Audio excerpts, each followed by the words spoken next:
Hello friends, आप सभी लोगों का स्वागत है हमारी यूट्यूब चैनल पर। तो आज हम देखेंगे कक्षा 5 का प्रकृति यूपी बोर्ड का पाठ 10। पाठ का नाम है पेड़ पौधों का भोजन। तो चलिए हम इस वीडियो में इस पाठ के प्रश्न उत्तर को देखते हैं। प्रश्न नंबर 1 है, कीटभक्षी पौधों के नाम लिखिए। जैसा कि हमने यहाँ पर कुछ कीटभक्षी पौधों का नाम लिखा है। पहला है Venus, fly trap, pitcher plant जिसे नेफेंथिस और सरसेनिया भी कहते हैं, ड्रोसेरा जिसे मक्खा जाल भी कहा जाता है, और ब्लैडर वर्ट आदि, ये सब कीटभक्षी पौधों का नाम है। अगला है, पेड़ पौधे हमारे लिए क्यों उपयोगी हैं। इसका उत्तर हो जाएगा, पेड़ पौधे से हमें विभिन्न प्रकार के खाद्य पदार्थ प्राप्त होते हैं। इसके अलावा पेड़ों से फल फूल, ईंधन, इमारती लकड़ियाँ, रबड़, गोंद, कागज आदि अनेक उपयोगी वस्तुएं प्राप्त होती हैं। साथ ही पेड़ पौधे हमें ऑक्सीजन देते हैं। पेड़ पौधे कार्बन डाइऑक्साइड का अवशोषण कर प्रदूषण कम करने में भी सहायक होते हैं। इस प्रकार पेड़ पौधे हमारे लिए अत्यंत उपयोगी हैं। अगला प्रश्न है ग नंबर, पौधे एवं जंतु एक दूसरे पर निर्भर हैं, कैसे। इसका उत्तर हो जाएगा, पौधे एवं जंतु एक दूसरे पर निर्भर हैं।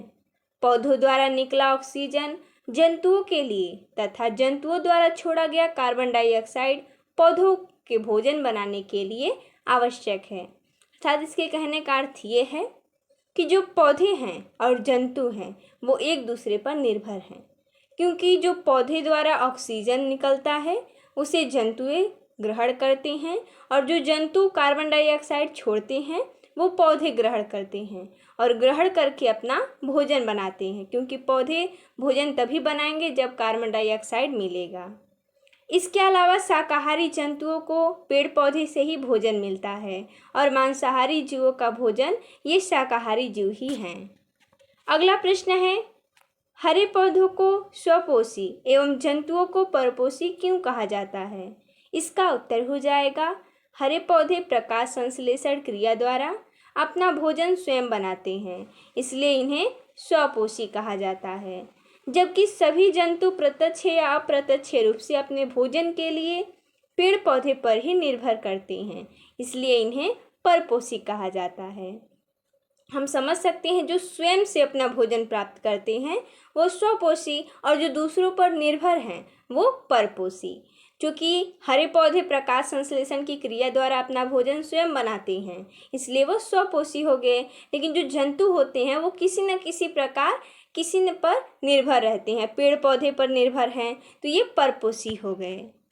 अगला है प्रश्न दूसरा, सूची क और ख का मिलान उनकी उपयोगिता के आधार पर करिए। जैसा कि हमने यहाँ पर किया है, भेड़ का मिलान कर देंगे ऊन से, क्योंकि भेड़ से हमें ऊन प्राप्त होता है, गाय से दूध, बैल से खेत की जुताई होती है, और मुर्गी से अंडा प्राप्त होता है। अगला है, दिया गया है कि नीचे दी गई तालिका में शाकाहारी, मांसाहारी एवं सर्वाहारी जंतुओं के नाम लिखे। यहाँ पर तालिका बना है, लिखा है शाकाहारी, मांसाहारी और सर्वाहारी। इसमें हमें नाम भरना है।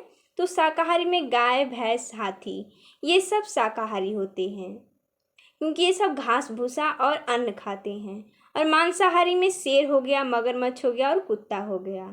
और सर्वाहारी में कौवा, मनुष्य और रैकून।